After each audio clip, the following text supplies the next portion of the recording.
Hello everyone, आप सब कैसे हैं? मैं उम्मीद करता हूं कि बहुत अच्छे होंगे और अपनी पढ़ाई को बहुत अच्छे से कर रहे होंगे। मैं Akash Kumar Badana ICT virtual classroom में आपका बहुत बहुत स्वागत करता हूं मेरे प्यारे बच्चों। जैसा आपको पता है मेरे प्यारे बच्चों, हमारी आपका जो है 7th क्लास है और इसमें हम लोग 7th क्लास में ज्योग्राफी देख रहे हैं। तो हमने कल जल के बारे में पढ़ा था, जल का रूप स्थल रूप किस प्रकार से मिलती है, और जल चक्र को मैंने आपको समझाने का प्रयास किया। जो आपका बेसिकली जल चक्र है, कैसे रूप में वो आपका दिखाई देता है, और वाटर साइकिल क्या है, इस वाटर साइकिल को हमने देखने का और इसको जानने का आपका प्रयास किया। तो पहले टेम्परेचर पड़ता है, जल वाष्पीकरण होता है, ऊपर जाके संघनन होता है, फिर वही संघनन की बूंदे वर्षा होती है, भाप बन के वापस समुद्र में आता है। यही प्रक्रिया और प्रोसेस अन्य अन्य माध्यम से होती रहती है, जिसको हम क्या कहते हैं, आपका जल चक्र।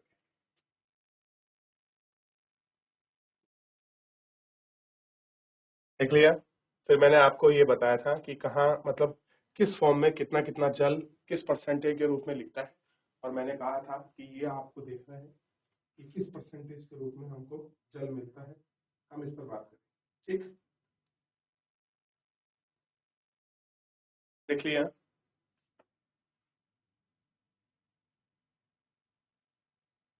फिर उसके बाद मैंने महासागरीय परिसंचरण के विषय में आपको बताने और दिखाने का प्रयास किया, ठीक। कि महासागरीय परिसंचरण क्या है। और हम आप जानते हैं कि 22 मार्च को 22 मार्च को हम क्या मनाते हैं, विश्व जल दिवस। क्वेश्चन क्लियर होना चाहिए। 22 मार्च को हम क्या मनाते हैं, विश्व जल दिवस के रूप में हम इसकी घोषणा करते हैं।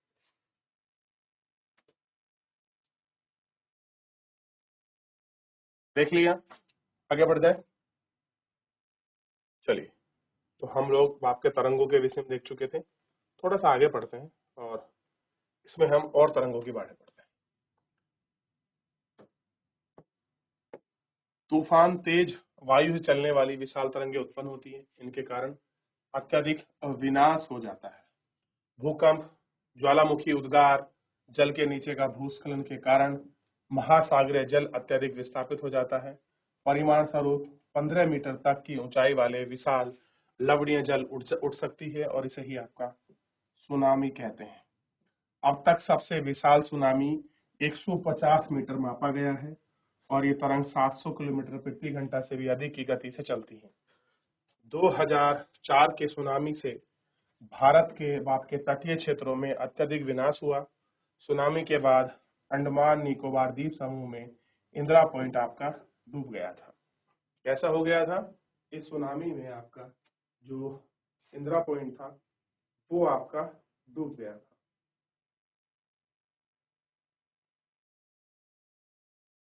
देख लिया। चलिए, तो सबसे ऊंची कहाँ आई थी? अंडमान निकोबार द्वीप समूह में।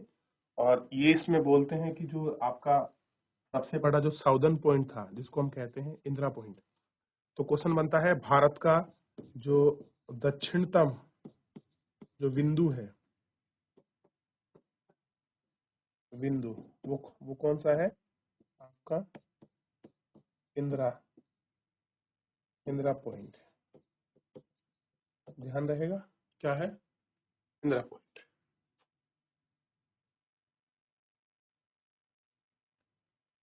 ठीक। 26 दिसंबर 2004 को हिंद महासागर में सुनामी अथवा पो तरंगों के कारण विनाश हुआ, और उस भूकंप का परिमाण थी जिसकी अधिकेंद्र आपका सुमात्रा के पश्चिमी सीमा पे। इस भूकंप में तीव्र रिएक्टर आया, कहते हैं कि 0.9 रिएक्टर मापी गई थी। भारतीय प्लेट आपका बर्मा प्लेट के नीचे धंस गई थी। इस तरीके से ये यानी कि जो नॉर्थ ईस्ट का पास है ये वाला, ऐसा मान लीजिए ये आपके नॉर्थ ईस्ट है, ये प्लेट इसके नीचे धंस गई थी, और उसके में आकस्मिक उत्पन्न गति हुई। महासागर में इतने मीटर तक का भूकंप आया और नीचे विस्थापित हो गया इस दिशा में, इसके कारण निर्मित अंतराल पर विनाश की मात्राएं देखी गई। दक्षिणी रूप में दक्षिणी पूर्व में समुद्र में डूबे प्लेट बर्मा प्लेट के नीचे चली गई, समुद्र तट वापस आया, और सुनामी के लगभग 800 किलोमीटर प्रति घंटा के हिसाब से वास्तविक वायुयान इसके परिमाण स्वरूप हिंद महासागर के कुछ द्वीप भी आपका इसमें डूब गए थे। भारतीय सीमा ध्रुवधर बिंदु पॉइंट इंदिरा पॉइंट को जो अंडमान निकोबार द्वीप समूह में पूरी तरह से स्थित थे, वो आपका डूब गए। तो क्यों आई थी सुनामी, उसका पूरा आपको स्थिति दिखाया गया। चलो हो गया। कह रहे जब सुमात्रा में भूकंप का अधिकेंद्र से सुनामी तरंगे उत्पन्न हुई तो आपका सुमात्रा की तरफ अंडमान निकोबार द्वीप समूह श्रीलंका की ओर बढ़ा। तरंगों की लंबाई कम थी, जल की गहराई भी कम होने के कारण साथ साथ 700 से 900 किलोमीटर प्रति घंटा तक इसमें कम हो गई। समुद्री तट में आपके सुनामी 3 किलोमीटर तक गहराई तक गई। इसके फलस्वरूप 10,000 से भी लोगों की मृत्यु हो गई, 1 लाख से भी लोग अधिक आपका बेघर हो गए। भारत के आंध्र प्रदेश के तटीय में तमिलनाडु, केरल, पांडुचेरी, अंडमान निकोबार द्वीप समूह में सर्वाधिक आपका प्रभावित हुए। ठीक है,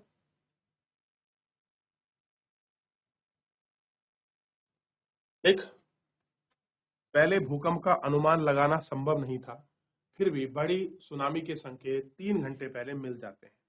कह रहे देखिए ऐसा तो हम लोग अंदाजा नहीं लगा सकता, लेकिन कुछ उसके सिम्टम को हमको आपका मिल जाते हैं। प्रशांत महासागर में प्राथमिक चेतावनी में ऐसी प्रणाली कार्यशील है, लेकिन हिंद महासागर में ये सुविधाएं नहीं है। प्रशांत महासागर की तुलना में हिंद महासागर में सुनामी कभी कभी ही आती है, क्योंकि यहाँ भूकंपीय किरणें बहुत कम है। हिंद महासागर में क्या आती हैं? कम। पैसिफिक में बहुत ज्यादा आती है। तो कभी आपसे पूछ लिया जाए कि सबसे ज्यादा भूकंप और ज्वालामुखी किसमें आते हैं, तो ध्यान दीजिए जो हमारा प्रशांत महासागरीय परिक्षेत्र में आती है, में सबसे ज्यादा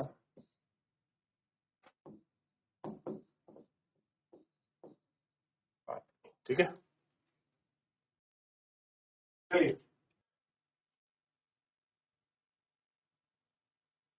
पहले दिसंबर 2004 में जिन समुद्री क्षेत्र में दक्षिण एवं दक्षिणी पूर्व एशिया के तटों पर तबाही मचाई थी, वहां पिछले कई सौ वर्षों तक सर्वाधिक विनाशकारी सुनामी थी।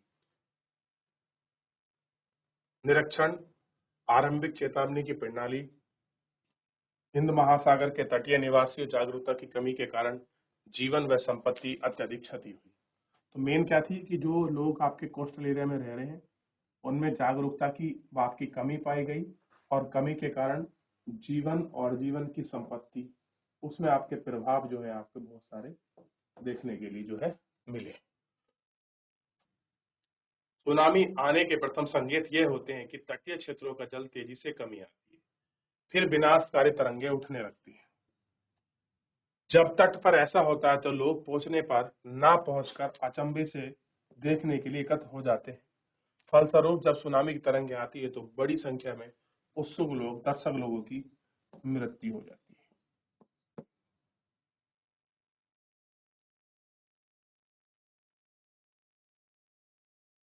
ठीक है, तो ये चीजें हैं। अगर कभी अचानक से ही कोस्टल आप कहीं खड़े हैं किसी जगह और अचानक आपको लगे कि अब जो है जल सारा पीछे की ओर खींच रहा है समुद्र का, तो वहां से आपको तुरंत दूर हो जाना चाहिए।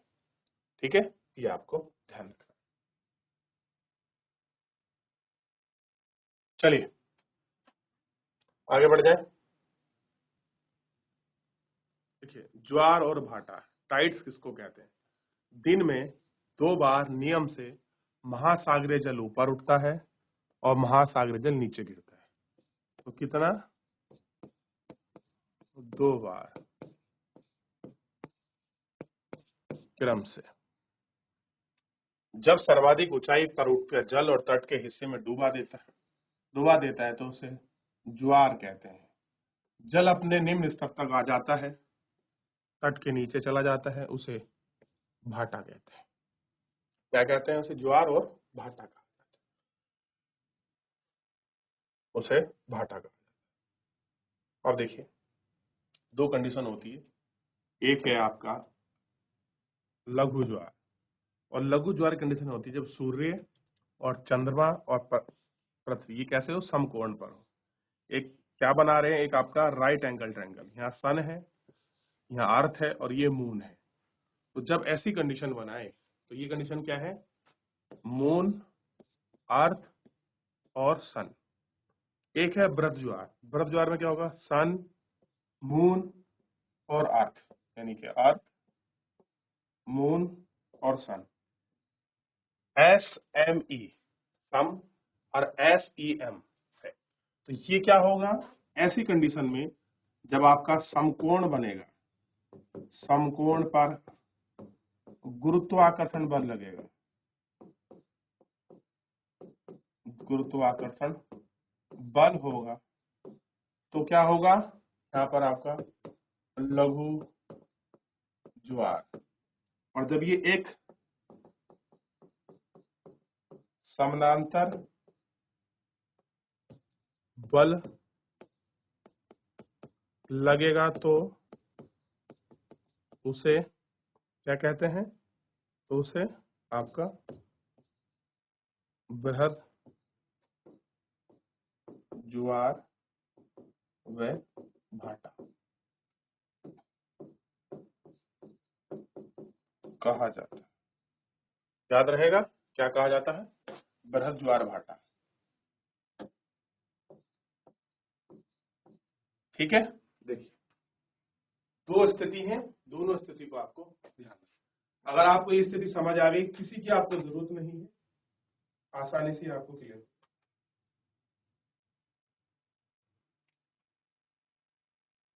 चलिए, सूर्य चंद्रमा का गुरुत्वाकर्षण बल शक्तिशाली बल है, पृथ्वी की सतह पर ज्वार भाटा आते हैं। क्या कह रहे हैं, शक्तिशाली बल है और पृथ्वी की सतह पर ज्वार भाटा आते हैं।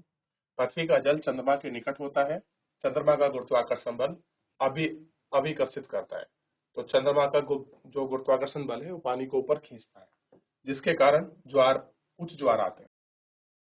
पूर्णवासी और अमावस्या की स्थिति में सूर्य, चंद्रमा, पृथ्वी तीनों एक आपकी सीधी रेखा में होते हैं। तो दो ही ऐसी कंडीशन है, एक पूर्णिमा होती है, एक अमावस्या होती है, जिनको ये वाली कंडीशन बनती है, ये वाली बृहद ज्वार वाली। ठीक है, और इस समय सबसे ऊंची ज्वार उठती है, इस ज्वार को बृहद ज्वार कहते हैं। लेकिन चांद अपने प्रथम और अंतिम चतुर्थांश में होता है। चांद एवं सूर्य के गुरुत्वाकर्षण बल के विपरीत महासागरीय बल पर भी पड़ता है। परिमाण स्वरूप निम्न ज्वार भाटा आते हैं, ऐसे ज्वारों को लघु ज्वार भाटा भी कहा जाता है। क्या कहते हैं, लघु ज्वार भाटा। उच्च ज्वार नौसैनिक में संचलन में सहायक होते हैं, जल स्तर को तट की ऊंचाई तक पहुंचा देते हैं। ये जहाज को बंदरगाह तक पहुंचने में सहायक होते हैं। उच्च ज्वार मछली पकड़ने में भी मदद करते हैं। उच्च ज्वार के दौरान अनेक मछली तट के निकट आ जाती हैं, इनके फलस्वरूप मछुआरों को कठिनाई होती है।